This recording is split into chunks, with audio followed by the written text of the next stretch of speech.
Muy buenas tardes, queridos oyentes de Una Mirada Austral.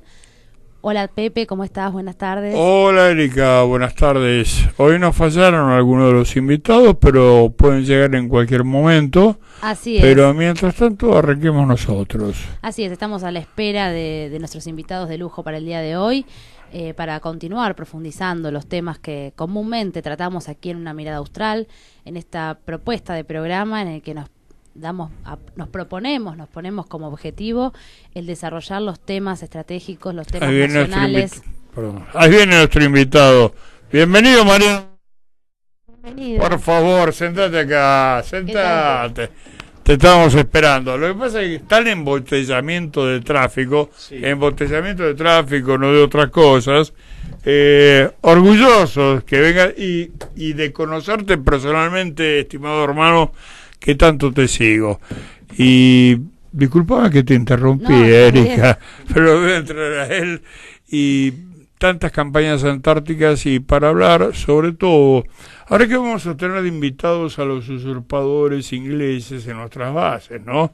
Que se da una cosa muy particular, que la nación usurpada va a ser anfitriona del país usurpador. Bueno, eso te voy a dejar a vos, toda la palabra, que de la Antártida, cuánto hielo llevas encima. Bueno, bienvenido, Erika, vos y yo le damos la bienvenida a Mariano Memoli. Así es, bienvenido. Dale, muchas presentate, yo no te voy a presentar, presentate vos. Bueno, le decimos que gracias sos. Pepe, yo también te sigo. No, pero presentate vos, por hemos, favor. Compartimos muchas ideas juntas. Mi nombre es Mariano Memoli, yo fui director nacional del Antártico entre el 2003 y el 2016, pero una de las cosas que más me enorgullece es haber vivido en la Antártida como jefe de una base científica en 2 años seguidos, en 1990 y 1991. Y después, bueno, haber conocido junto al general Leal, uno de los herederos de Pujato. Jorge Leal, el hijo de Pujato, por llamarlo de alguna forma. A quien tuve el honor de conocer y aprender muchas cosas de él, porque era realmente un patriota que lo perdimos hace muy poco tiempo. Hace poco que se fue. Sí, se fue hace, poco, un año. Y ahora hace un mes y medio atrás se fue la esposa, Teresita Glowacki de Leal, que fue el eje fundamental de su vida también, ¿no? Fue a acompañar a su marido por los hielos antárticos. Exactamente. Ella se murió probablemente, no digo de pena, no, lo fue a acompañar a él. Era una persona, yo tuve el honor de conocerlo, era muy amigo de mi padre, porque mi viejo, viste, autor de le estoy diciendo a Erika, ¿no? De la historia completa de las Malvinas, que fue en el 66 ya la completa. Era muy amigo, yo tuve oportunidad de conocerlo, no así de conocerlo a Hernán Pujato, un grande que está enterrado en la Antártida. Y a mí me gustaría que nos comentes, por ejemplo, tenemos entendido cosas que poca gente sabe, que tenemos argentinos nacidos en nuestro continente antártico. Sí, tenemos 16 argentinos. ¿16 son? 16 son. ¡Epa! Unos cuantos que han nacido son antárticos, sí. Son antárticos, y también, bueno, la idea de Pujato era la de fundar el pueblo Sargento Cabral en Base Esperanza. A eso me gusta que lo digas, porque cuando yo le digo, vos estás macaneando, me estás hablando de Salgari. Ellos querían hacer una ciudad. Absolutamente argentina, ¿no? Cierto, sí. Sí. Había un intendente designado que era el entonces teniente coronel Motet, interesante. que fracasó después del golpe de Estado en 1955. Sí. Son esas cosas que ha tenido nuestro país, pero era la firme voluntad de Pujato de llevar adelante ese plan, lo tenían ya listos. En ese momento estaban haciendo pruebas de transportar lengas y transportar animales para ver si podían sobrevivir en el hielo de Base Esperanza. ¿Vos considerás que eso podría haber sido posible? Es una pregunta que te hago. Calculo que sí, porque de la misma forma que existieron pueblos originarios en el Ártico, en lugares en igual condiciones como lo hicieron los inuit. Ah, los inuit, sí, más llamados esquimales, inuit, sí, los inuit. En el Ártico, después, bueno, han vivido los noruegos al norte del Círculo Polar, a la misma latitud de Base Esperanza. Si bien el ambiente es mucho más hostil por los vientos, una zona compleja, sí, yo creo que hubiera sido posible. Si hay una voluntad política, se puede hacer. Mariano, te voy a hacer una pregunta y después te voy a dejar a vos, por favor, la mujer, porque a mí es lo importante, mi hija adoptiva, que hable, pero ¿por qué no nos hablas un poco de nuestra historia? La Antártida, si no me equivoco, fue el 22 de febrero de 1802 que pusimos ahí. Hables de nuestra historia en la cual nosotros basamos nuestro legítimo derecho de soberanía, pero quiero que seas vos el que lo diga. Mira, todo empieza con el buque San Pedro de los españoles, que es el primero en llegar antes de los británicos a las islas Shetland del Sur, en donde encalla y la tripulación queda varada ahí, muere, pero después viene un navío inglés de Smith, donde ellos en la bitácora reconocen que había un navío español, pero después, haciéndole honor a su piratería, lo destruyen y esconden todos los restos posibles que pudiera haber de ese navío, basándose en el problema que daría la bula intercuétera y aquel tratado de Tordesillas que extendía América de polo a polo. Bien, el primer visionario en grande es para mí un héroe antártico, el perito Francisco Moreno. Francisco Pascasio Moreno, Pascasio porque Moreno, nació el día de San Pascasio, no Francisco P. Moreno. Claro. No perito, porque nació el día de San Pascasio. No, Disculpa claro. que te interrumpa. No, está bueno aclararlo, yo siempre lo aclaro, pero te tiré el centro y lo cabeceaste bien. Sí, yo tengo una admiración por él formidable. Yo también, Pero porque fue un maestro de todo lo que tiene que ver en el sur, y cuando viene Otto Nordesklon, que pasa por Buenos Aires, ¿sí? con la fragata Antarctic, al mando el comandante era Larsen, en 1902-1903, en ese verano, piden apoyo al gobierno argentino para hacer un viaje a la Antártida. Ese apoyo que le da el gobierno argentino, porque se lo derivan la gestión al perito Moreno, es con una condición, que vaya un argentino. Y el que en ese momento designan, como se hace en las Fuerzas Armadas, designan voluntario al alférez Sobral. O sea, le ordenan ser voluntario. Terminó siendo sueco. Terminó siendo sueco, pero también, acá hay todo un tema. Sobral, José María Sobral, se viste con todo lo que encuentra en Gatichaves de liquidación de invierno, porque no existía ninguna posibilidad de vestirse, y los noruegos no le daban absolutamente nada, o sea, noruegos suecos en ese entonces. Y van a invernar a lo que hoy se conoce como Cerro Nevado, que es donde está la casa de Otto Nordesklon. Van a pasar un año.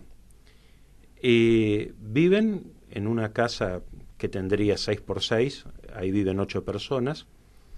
El Antarctic al verano siguiente los va a buscar, queda apretado en el hielo, se rompe, va un grupo a lo que es la Bahía de Esperanza, donde después fuera fundada la base Esperanza, construyen una construcción en hielo, en piedra, y otros van a la isla Paulet. Dicho esto, al ver que no llegaban, se da la alerta temprana en el puerto de Buenos Aires y alistan la corbeta Uruguay al mando de Irizar, de Julián Irizar. Era teniente, después fue almirante, pero era teniente. En ese momento era teniente, y según lo que cuentan las malas lenguas, no lo querían demasiado y por eso lo mandan a esa misión antártica. Pero lo mandaron a una misión suicida. Absolutamente.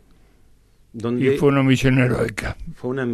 Fue el primer rescate del mundo que se hizo en aguas antárticas con total éxito. Qué lindo lo que estás diciendo. Qué lindo lo que estás diciendo. Este hecho hace que los expedicionarios y los tripulantes de la corbeta Uruguay, que le digo a los escuchas, gástense 10, 20 pesos y vayan a ver la Puerto Madero, que es donde está el museo. Está ahí, está ahí. Y que vale la pena dimensionar el esfuerzo que hizo esa tripulación con su comandante para llegar a rescatarlos. Porque a nosotros nos venden una historia sesgada, por eso te agradezco que me hagas hablar de la historia. Por favor. Que es la de Shackleton con el piloto Pardo. Shackleton, un gran marino, pero él perdió su buque. Y tuvieron que ir a buscarlos, y los buscaron después que él hace la hazaña de llegar a nuestra isla Georgia del Sur, y después ir con el piloto Pardo a rescatarlos, pero él perdió su buque. Irízar no lo perdió. Entonces Irízar es el gran navegante, Shackleton queda en una segunda instancia y el perito Moreno es el ideólogo. Son recibidos como héroe y ahí no termina la cosa, porque Moreno dice el sur también existe y vamos más allá del sur, y recibe a William Bruce, un explorador escocés que no tenía más financiamiento del Reino Unido para seguir sus estudios. Y lo que hace Moreno es, a través del presidente Roca, comprar ese instrumental que tenía e instalar la base Orcadas, que comienza a funcionar con la bandera argentina el 22 de febrero de 1904. Qué bueno que lo destacás esto. ¿Por qué el 22 de febrero? Que es la bandera argentina se levanta. Y aparte de lo que vos estás hablando de la corbeta de Uruguay, que le decís a los oyentes que se vayan a Puerto Madero a verlo. Pero mirás, dice, este es un barquito de fin de semana que puede tener un garca, Leo. Sí. Con esto se fueron a la Antártida. Se fueron a la Antártida. Y después rescataron tipos que los tenían que poner en la popa y ellos estaban en la proa porque no soportaban el olor de ellos, porque se habían alimentado de carne de foca. Sí. Y bueno, contalo vos, dale, que tenés elocuencia. Todo eso es correcto. Se hizo una película. Dale que tenés elocuencia para hacerlo. Muchas gracias. Se hizo una película que la firmó Eduardo Sánchez, 2 años en el hielo. Hay una anécdota muy interesante que, claro, suecos, noruegos, altos, rubios, de ojos celestes, imponentes, no les quedó más remedio que comer esa grasa de foca, hueso de pingüino, que es realmente incomible, tuvieron que hacer un esfuerzo muy grande, e iluminarse con antorchas hechas por aceite de foca y grasa de foca. Al terminar el segundo año y el primer año de los náufragos, deciden unos ir al sur y otros ir al norte a ver si se encontraban. Y se encontraron en el medio. Y los que venían de Cerro Nevado dijeron, ahí vienen unos indios antárticos que no conocemos. Y eran los compañeros suecos teñidos de negro por el hollín y no los reconocieron hasta no tenerse a 2 metros y hablarse en sueco. Esa anécdota no la conocía, es una maravilla. Y cuando se hablaron en sueco se entendieron. Claro, pero dijeron, ¿cómo estos negros van a ser suecos? Esa anécdota está en la película, que es un documental. Hay que honrar la memoria de Ricardo Capdevila, un historiador de la dictadura. Sí, claro que sí. Los grandes Capdevila, habían 2 más Capdevilas, pero sí. Ricardo Capdevila, desde luego, uno de los grandes escritores argentinos. Él logró traer la corbeta Uruguay a Puerto Madero cuando a nadie le interesaba, y ponerla en un lugar de exhibición. Lo hizo buscando capitales privados, el Estado en ese momento no le aportó un peso, y ese tesón que tenía Ricardo junto con Santiago Comerci hicieron que eso fuera posible, y le dieron valor a esa película, que cada vez que puedo la paso. O sea, si tengo tiempo en alguna charla, y sobre todo en los colegios, para que entiendan de qué se trató esto, lo paso. Y creo que la historia argentina es una historia hecha por grandes personas, o sea, todos estos cráneos que en un momento los sintetizó el perito Moreno, después Irízar, después fue el Ministerio de Agricultura y Ganadería, de quien dependía la base Orcadas, que es un hecho interesante porque ahí fundamos parte del derecho internacional, en donde, contrastando el colonialismo británico impuesto por la fuerza y por la invasión, Argentina tiene una base científica desde el vamos, desde 1904. Y una base científica, no militar. Esto es interesante decirlo. No tengo nada en que sea una base militar, pero No. una base científica. No, pero a como después se fueron dando las situaciones y por dónde entró la penetración, esto fue tan complejo porque, fíjense un paralelismo, cómo se resuelve el diferendo del Beagle con las islas Picton, Lennox y Nueva. ¿Por una ocupación militar o por una ocupación civil que hizo Chile en Puerto Williams? Fue una ocupación civil. Después lo defendieron militarmente. Y esa era la estrategia de Argentina, hacer ocupaciones civiles y después defenderlas militarmente. Con lo cual es el enganche entre las Fuerzas Armadas y la ciencia, porque no tiene que haber una división. No, ¿Mm? no. Entonces, las divisiones, ¿quién mete la cuña en esto? Aquellos que quieren dividir. O sea, si nosotros pudimos tener más de 100 años de presencia continua en la Antártida, aún en las peores crisis económicas, es porque teníamos científicos que lo sabían llevar adelante y logísticos antárticos de las Fuerzas Armadas con un altísimo nivel de profesionalismo, que han hecho cosas increíbles. O sea, he aterrizado con pilotos de Hércules en Marambio. En Marambio, sí, la base de la Fuerza Aérea. Claro, y volado en Twin Otter, que eran realmente situaciones que otros no vuelan. Que hay que volar en Twin Otter en la Antártida. Sí. En la Antártida, ¿no? Porque ya es difícil en un Twin Otter en Patagonia, más en la Antártida. Quiero decir esto al aire. Hoy, este palito va para tu gallinero. Bien. Y me dicen, che, pero ¿a quién llevas al radio? Un tal Mariano Memboli, ¿te suena? ¿Sabes quién era? Néstor Gorojowski. Me dice, llevas a un patriota. Pero bueno, me dice, después de Pujato, después de Leal, viene Mariano Memboli. Lo que habló de vos. Le agradezco mucho. Y lo quería destacar públicamente. Te iba a hacer una pregunta y disculpame que te estoy sacando el aire, porque vos tenés que hablar, Erika. Tu opinión con respecto al mapa bicontinental sobre el que está trabajando en este momento el general Fabián Brown en la Universidad de Lanús. Sí. ¿Cómo enfocás esto en este sentido? Por ejemplo, hay 6 tomos que se sacó, Historia de las Relaciones Internacionales, que lo sacó el CARI, Sí. con todo esto, y donde escriben ciertos personajes que no son santos de mi devoción, y hablan de una Argentina imaginaria. Y la Argentina imaginaria es justamente el mapa bicontinental. Claro, la Argentina imaginaria también era la patria grande, el país. Ellos quieren... ¿Por qué piensan como el presidente de la nación que dice, yo no entiendo estos problemas de soberanía? Yo creo que hablar de las Malvinas es agregar déficit. Entonces, evidentemente los ingleses son una manga de boludos que se vienen hace 16 kilómetros y una guerra para agregar déficit. Bueno, esa es la mentalidad que tiene el CARI, Carlos Muñiz, que lo tenía también Mariano Boragua. Y yo creo verdaderamente en ese mapa bicontinental que dice, bueno, el centro de la Argentina es Ushuaia y va hasta el Polo Sur. Pero estoy hablando de más. Quiero que lo digas vos, que sos una especialista y aparte No estás hablando de más. Un protagonista de todo esto, sí. Mira, no estás hablando de más, estás diciendo una gran verdad.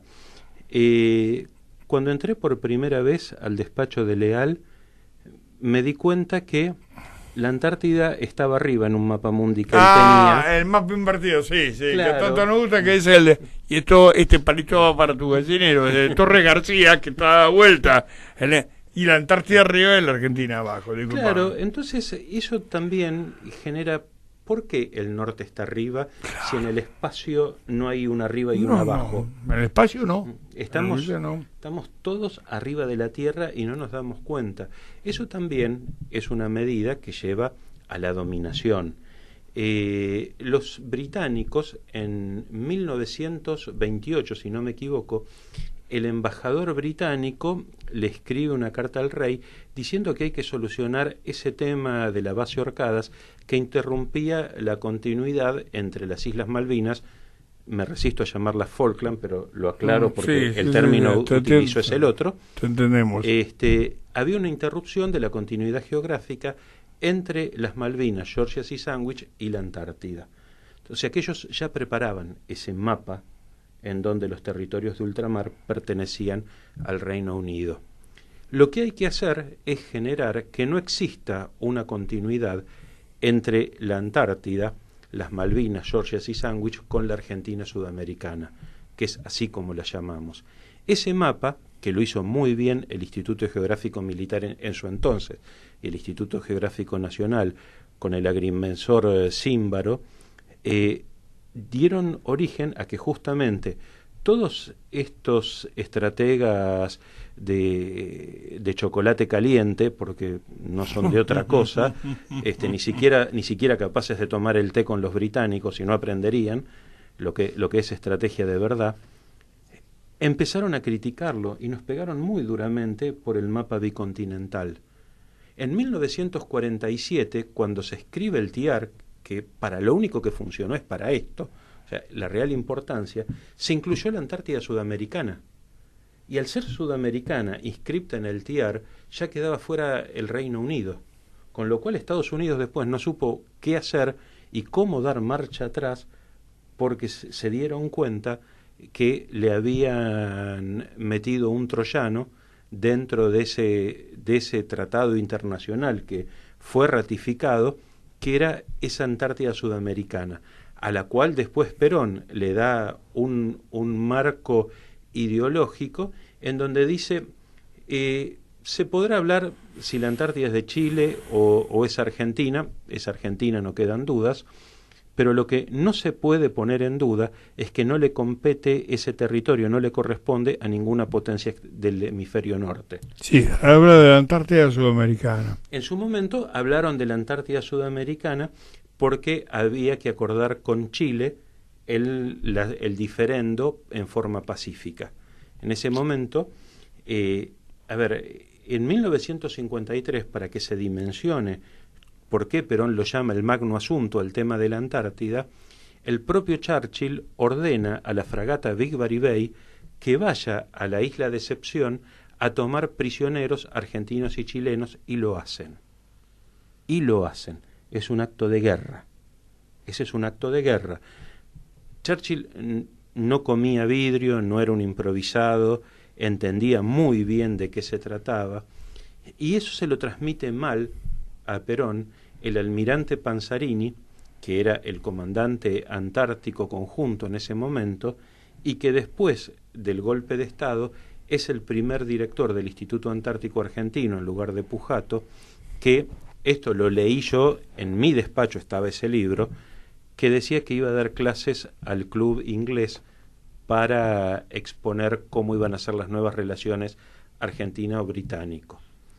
Trasladado eso a esta época, queda muy claro eso que no es un mamarracho, que realmente para los británicos es una obra de arte, que es el acuerdo Forador y Duncan, porque no es una declaración conjunta, en donde se cumplieron taxativamente todas las condiciones de esa declaración conjunta, por darle el nombre que le dieron diplomáticamente, respecto a lo que se pedía.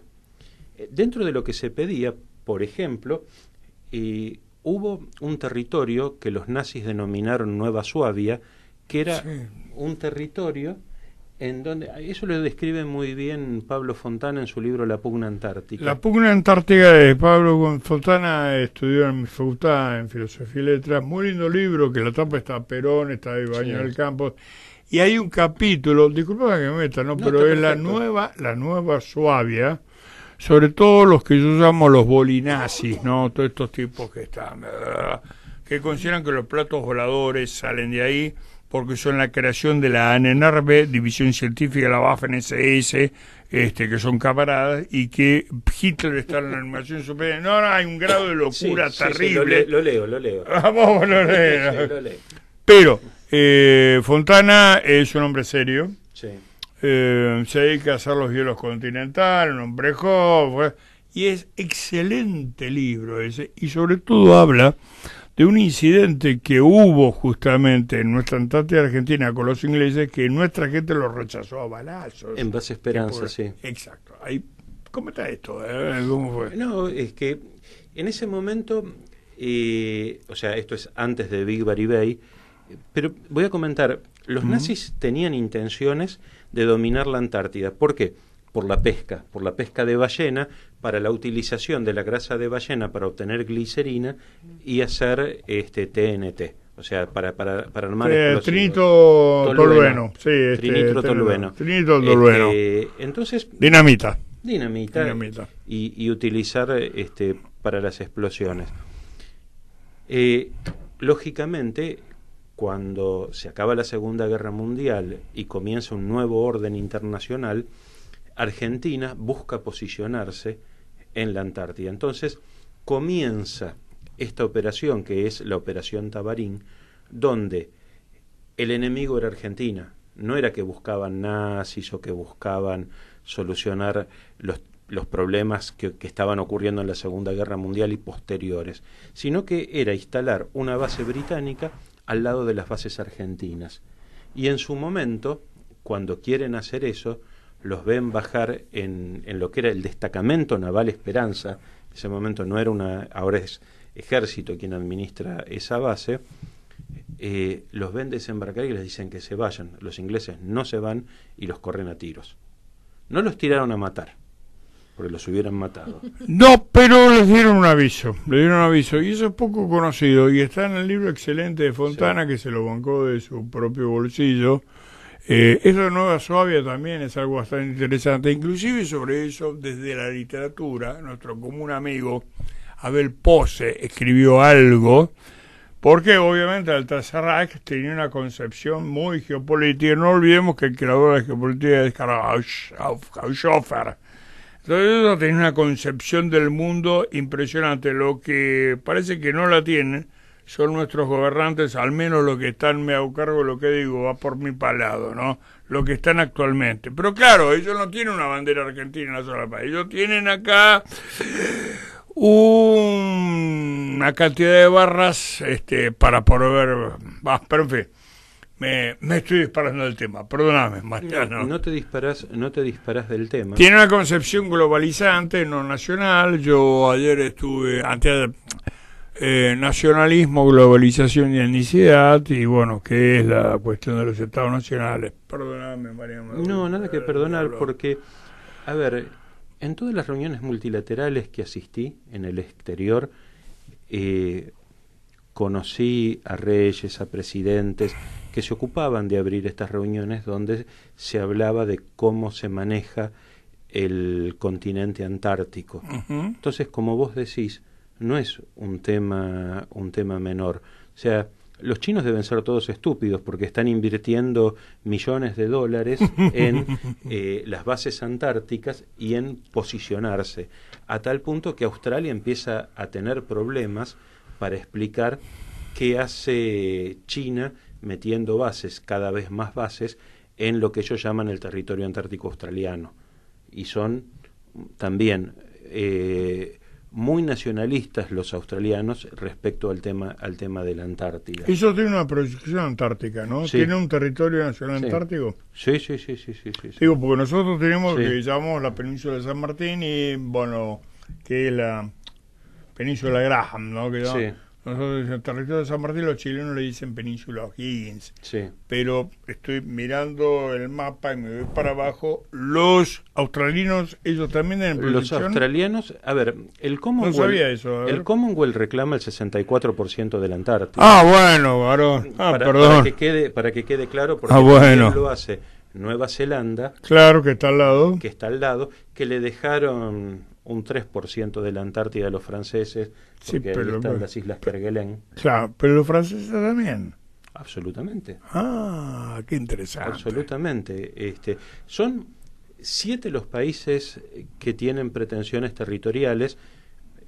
Argentina no tiene pretensión, tiene derechos, que es totalmente distinto, Bien. por lo que venimos hablando. Los demás tienen pretensiones. Y un territorio que es el que no está reclamado por nadie. Pero Estados Unidos y la ex Unión Soviética, hoy Rusia, se reservaron el derecho de reclamar aquello que consideren que tienen que reclamar. O sea, puede ser todo, nada o una porción, y no reconocen la soberanía de nadie. Entonces, acá se da también una nueva lógica, y esta lógica tiene que ver con cómo nos posicionamos. Entonces, Perón encarga, esto dicho para que veamos de dónde venimos y el riesgo que corremos también, por lo que a algunos no les gusta la teoría del acto propio, pero si nosotros dejamos de reclamar lo que genuinamente nos corresponde, se da una usurpación y después dicen, pero ustedes no lo reclamaron. Claro. Ahí va lo que bien decías, Pepe, el código de barras en la muñeca, en donde esto no es que yo me abro al mundo y el mundo me felicita. No, yo me abro al mundo y el mundo me despoja. Entonces, ahí estamos hablando de ser inteligentes, que no es un pecado ser nacionalista. O sea, no está mal mirar nuestro territorio como patria, pese a que nos quieren hacer sentir culpables. Me acuerdo, mira, Pepe, una de las cosas que hice en mi gestión es ir a un congreso de historiadores. Yo no soy historiador, acompañé a los historiadores, y en ese momento, porque eran varios foros, en uno empieza un británico que estaba estudiando en una universidad que ahora no me acuerdo cuál, de Estados Unidos, y él presenta un trabajo, el nacionalismo versus el internacionalismo, en donde pretende hacer quedar a aquellos países con conciencia nacional. Esto era en el periodo 1945 a 1959, que se firma el Tratado Antártico. Entonces, inclusive era en inglés, con lo cual se hacía mucho más complejo para nosotros escuchar, pensar y responder al toque en inglés. Entonces, claro, el tipo habla que los países como Argentina manipulan la ciencia para sostener sus derechos de soberanía. ¿Se refirió específicamente a nosotros? Sí.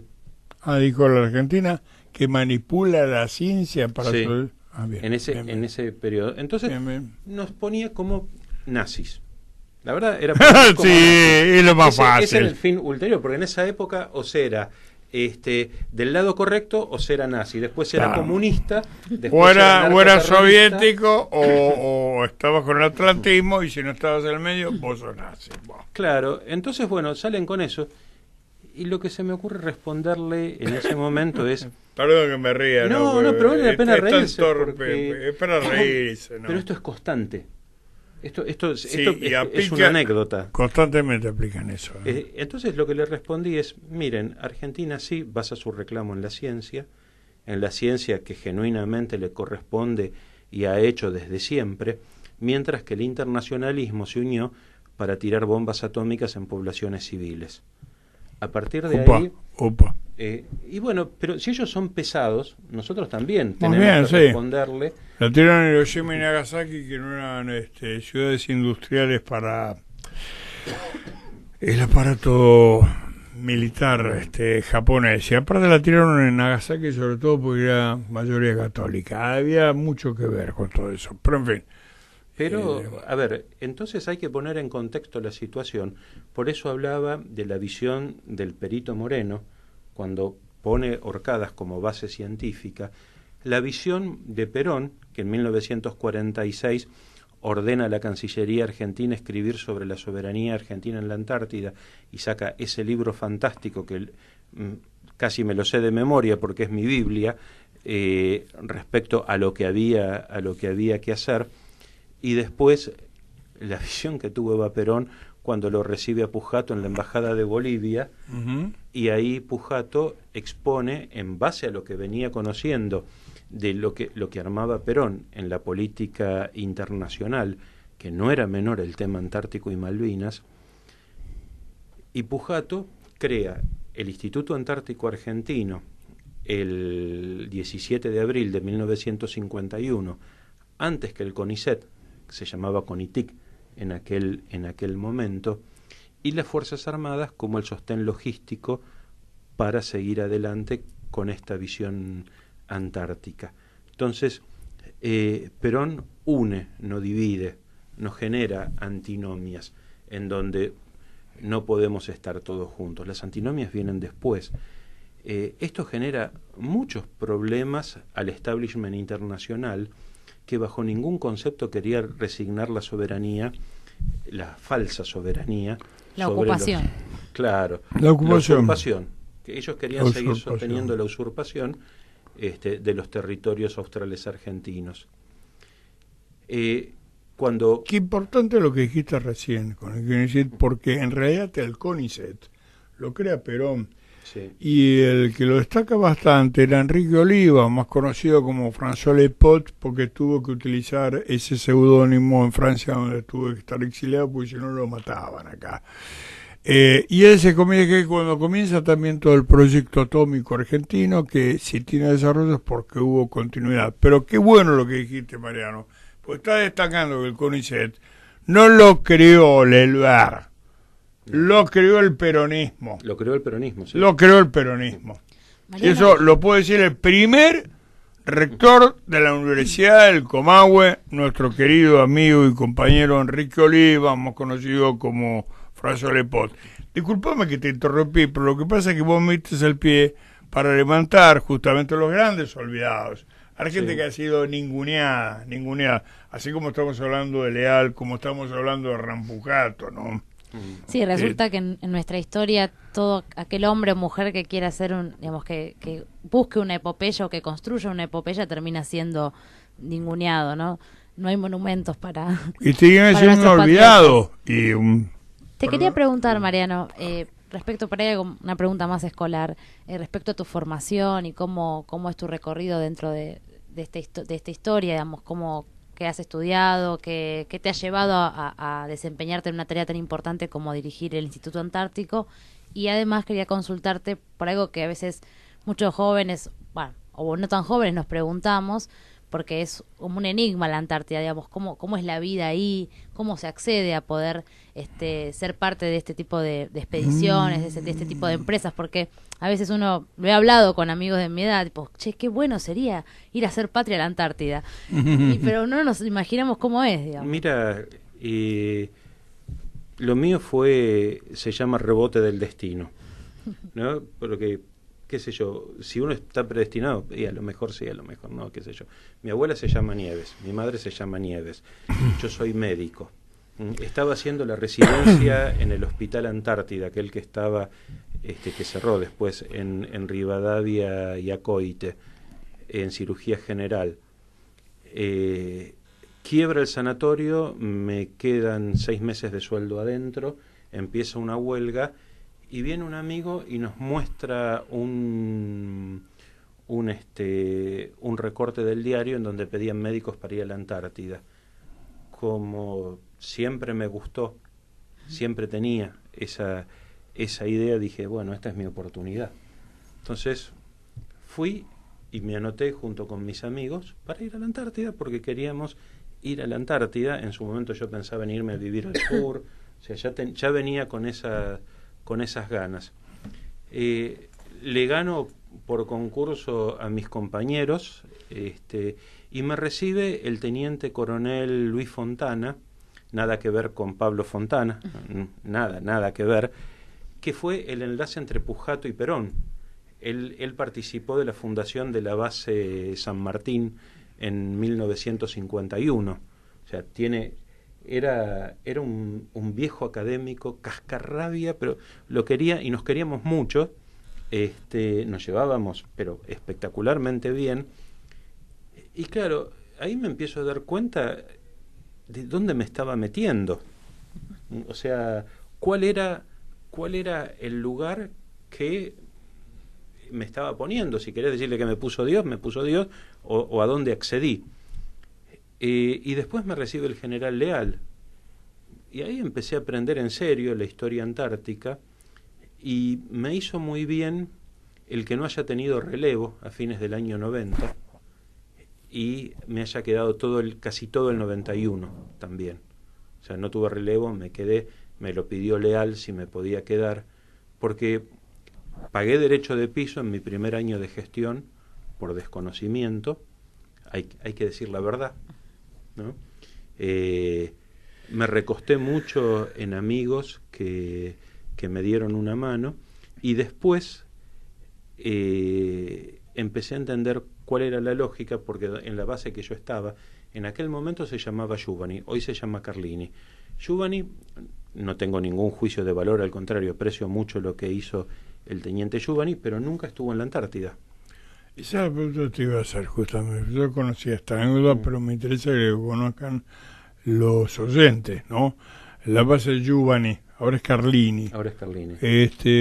¿Cómo se ve ese cambio? ¿Quién era Giovanni y quién era Carlini? Giovanni, un teniente de la aviación naval que murió en la Patagonia. Sí. Desconozco por qué el entonces refugio Potter cambia y se llama Giovanni, o Giovanni. Pero resulta que en su momento también Alejandro Carlini, un científico que fallece a los 48 años de un ataque cardíaco, es uno de los grandes investigadores de la Antártida, y gran parte de ese infarto masivo que lo mató fue su vocación por la Antártida. Casi toda su vida como profesional, como biólogo, la hizo en la Antártida y en esa base. Actualmente esa base se llama Carlini, ¿no? Sí. Bien. Entonces, cuando muere, decidimos que, como ninguna de las bases argentinas lleva el nombre de un científico, corresponde ponerle la base de un científico, pero el centro histórico de la base se llama Giovanni, porque no queremos que desaparezca Giovanni. Entonces, pero, Marino, me encanta eso que sí, pues tienen que estar los científicos, pero no se contrapone científicos y militares. No, para nada. Eso es lo que quieren hacer, o el progresismo o el fascismo de cabotaje.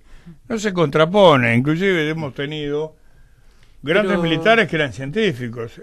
Vos estás hablando de Fontana, estamos hablando de un común amigo, sí, que vive, pero me estaba acordando de Luis Jorge Fontana, sí, el conquistador del Chaco, que pierde el brazo derecho combatiendo en los Guaycurú y después se transforma en el primer gobernador del Chubut, y que después muere en San Juan, Desamparados, que era una localidad, ahora es un barrio de San Juan, donde él tenía un museo, y venían los pibes porque era naturalista y había sido nada menos, perdón que te estoy quitando la palabra, pero estoy comentando, ¿no? Con atención. Y había sido discípulo de Germán Burmeister, porque en esa época los milicos eran escritores, eran historiadores, eran naturalistas, eran tipos que perdían un brazo peleando, bien o mal, no sé, pero que se jugaban las pelotas, lo mandaban.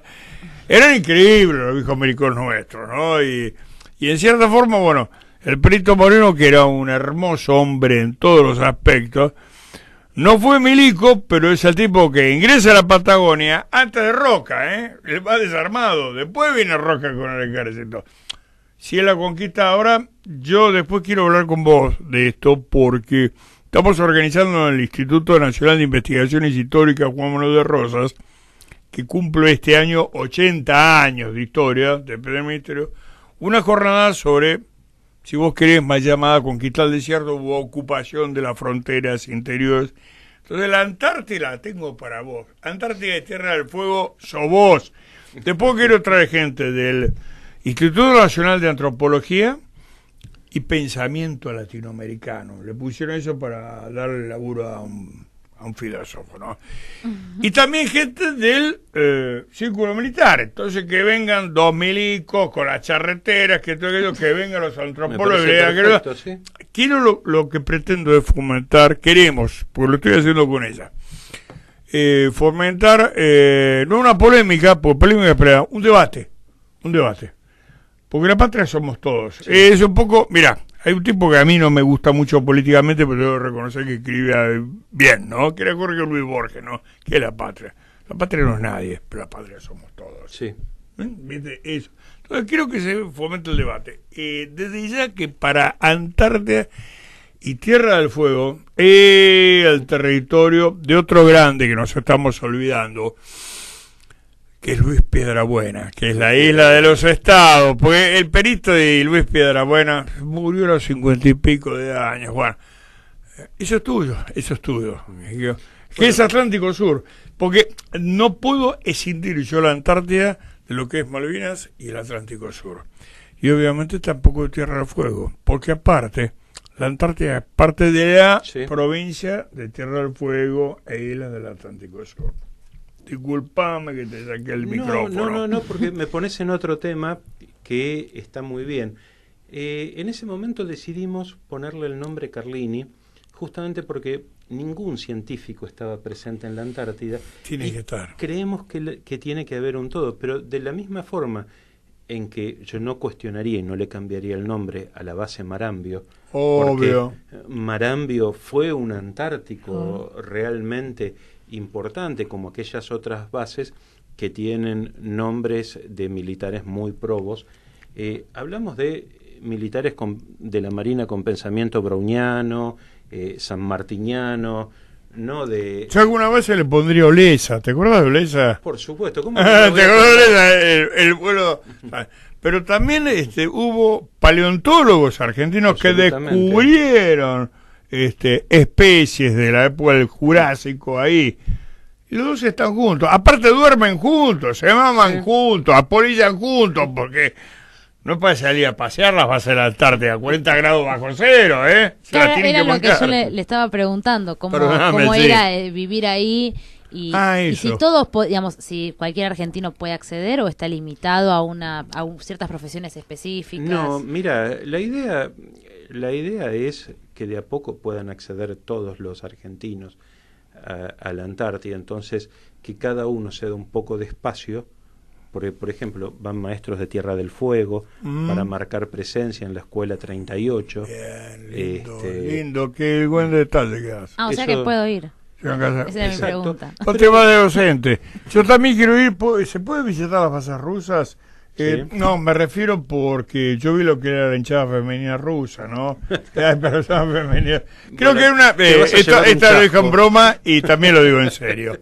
Creo que hay una gran camaradería entre todas las bases que están ahí, ¿no? Sí. Porque el clima impone también, digamos, la soledad, el clima, todo esto, una camaradería y que se ayudan entre todos.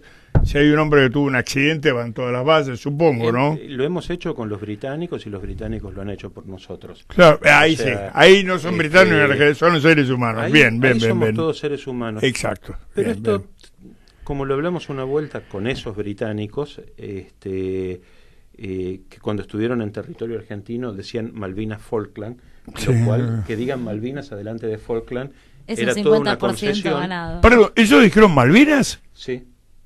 Le estoy hablando de un británico. ¿Los británicos dijeron Malvinas? Sí, porque me lo dijeron a mí. Ah, qué interesante. Entonces... eso es una concesión, ¿eh? Esa concesión, que fue muy importante, ahí dijimos, mira, esto es como un partido de rugby. En la cancha nos vamos a matar, pero con gente como vos podemos tomar una cerveza después. Pero el tercer tiempo. Exacto. El tercer tiempo tomó a los vectores un whisky, entiendo. Y vos sabés, Pepe, que viéndolo en perspectiva... reconocen mucho más aquel que realmente son buenos, los británicos tienen una buena diplomacia y también son militarmente instruidos, que esto es lo que hay que reconocerlos. Eso no lo niega nadie. Que cuando uno también les va con la buena diplomacia y con las buenas artes militares, a uno lo reconocen más que si uno es servil. Sí, eso sí. Yo lo sé porque he estado varias veces en Inglaterra y lo reconozco. Sí. Entonces, eso lo veíamos. Ahora, volviendo a tu pregunta, no hay... A ver, los días más comunes son los de invierno, donde casi no hay luz solar. En esto hablaría muy bien un amigo mío que es el coronel Casella, un coronel retirado, Hugo Casella, que él invernó en la base Belgrano 3 y fue el último de los que estuvo ahí, que es una base que tapó el hielo, y él vivía 2 metros bajo el hielo, que junto con toda su dotación. Hay que vivir ahí.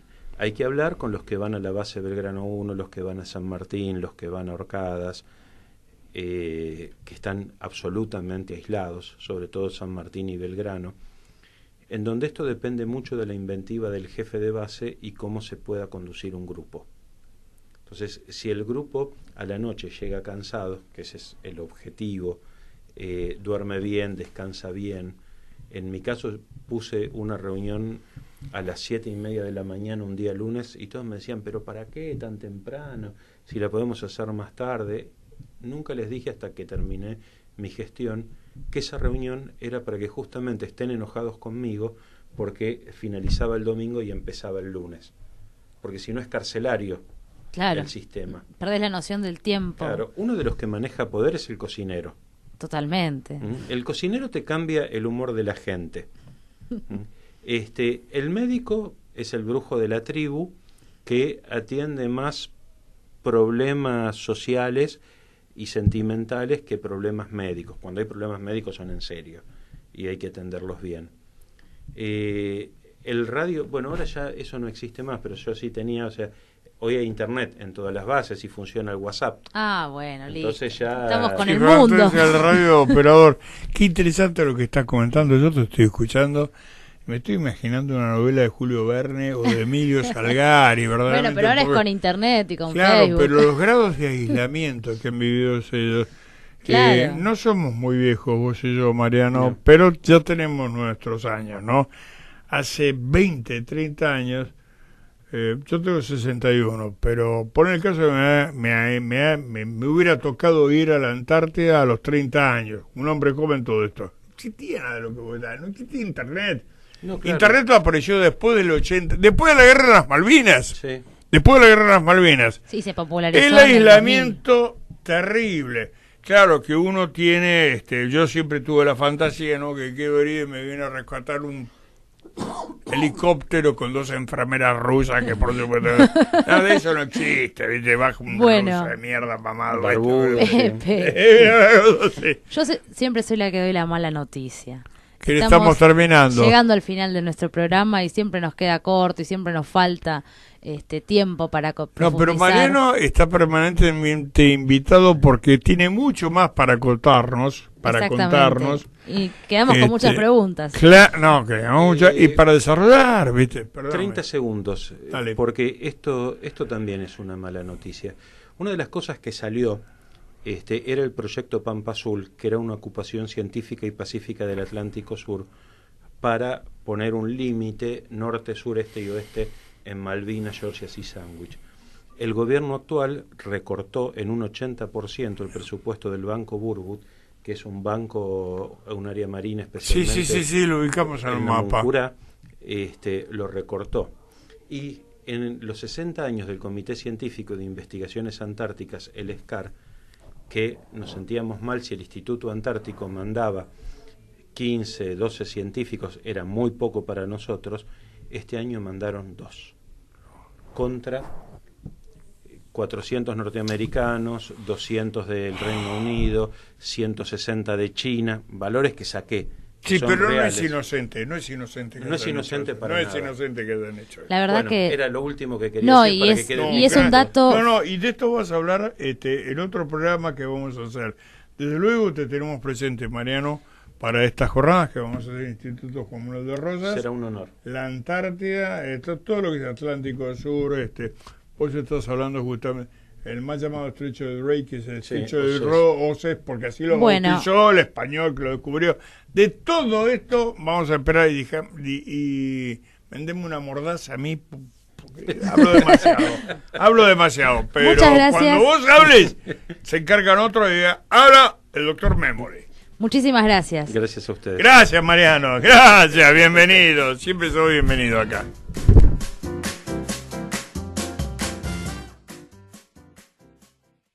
Desde Buenos Aires, Argentina, vía internet hacia todo el mundo.